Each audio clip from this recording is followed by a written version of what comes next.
Hi, my name is Beth Hiley, here for Board Game Geek at SPIEL 17. I'm sitting down with Blazej Kubacki from NSKN and Strawberry Studio, and you've brought us Dragonsgate College. Dragonsgate College, yes. A pleasure to be here as always. Dragonsgate College is, well, it's a game about a university for exceptionally talented students of adventuring.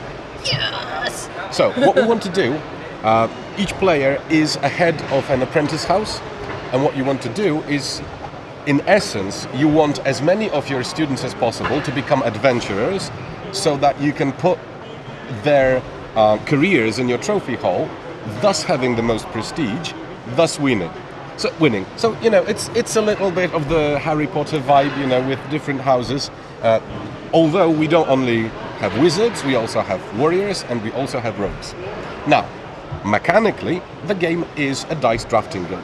So every turn, everyone will start with at least one die of their own color in the pool, plus a number of neutral dice. Those dice are rolled, and then players one by one take one die and perform an action. Now, the catch is that if you take a die that belongs to another player, you get to do the action, but they also get to do the action. So the more player dice are inserted there, and one of the actions allows you to actually put your own dice in there, the more of your dice are there, the more actions effectively you will have during the game. So now, let's talk about what you can actually do in the game.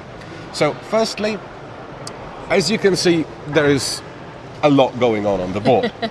Every die will allow you to do usually more than one action. Some of them are pretty simple. Like, for example, you can spend a die to get some money. Or you can, for example, spend a die and some money to get some prestige, straight up. But sometimes the things get a little more interesting.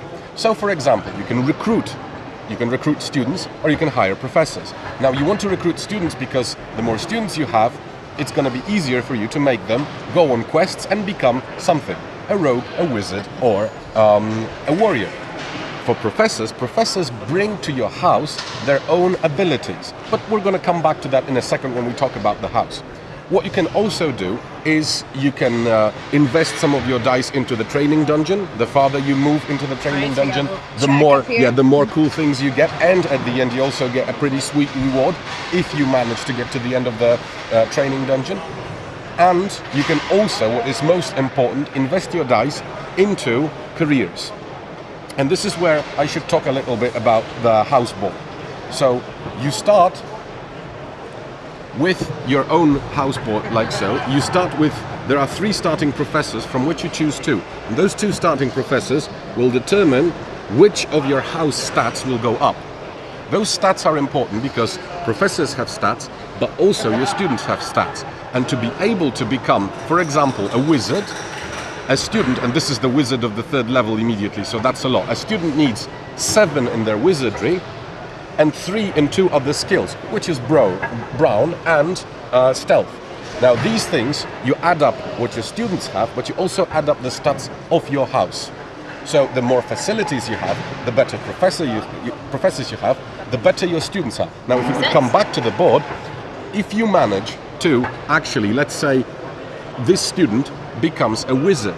Now, becoming a new career is cool for a few reasons. One of them is that you get an immediate benefit from the career token itself. In this case, you would draw a wizardry card, and the wizardry card gives you something, but also gives something to other players. It's like a magical breakthrough of sorts.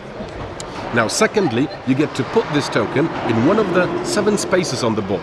And if you cover something, let's say I cover this, my magic will immediately go 1 up. As you can see, we have more spaces like these in this center area, and this area is for buildings. The game comes with lots and lots of different buildings. One of the actions allows you to build them. Whatever you cover, you get. Plus, you get the special ability from the building itself. So as the game grows, you will have more space for professors. You will have the ability to raise some of your house stats, which in turn will allow you to have your students reach further, become better rogues, wizards, and warriors. And after 5 rounds, so after, let's say, a long semester, the game ends. That's a long semester. You do get points for different things, because the buildings themselves also give you points, because you build up a little bit Agricola style. You want everything filled up. So that gives you points. Your professors gives you points. Your student gives you points. Combinations of trophies, because the adventures come in 3 types. So you can become a wizard, but you can also become a rogue, or you can become, one of your students can become a warrior, and each of them comes with their own benefit. The rogue moves you on the stealth track, on the subterfuge track, which scores you some points at the end.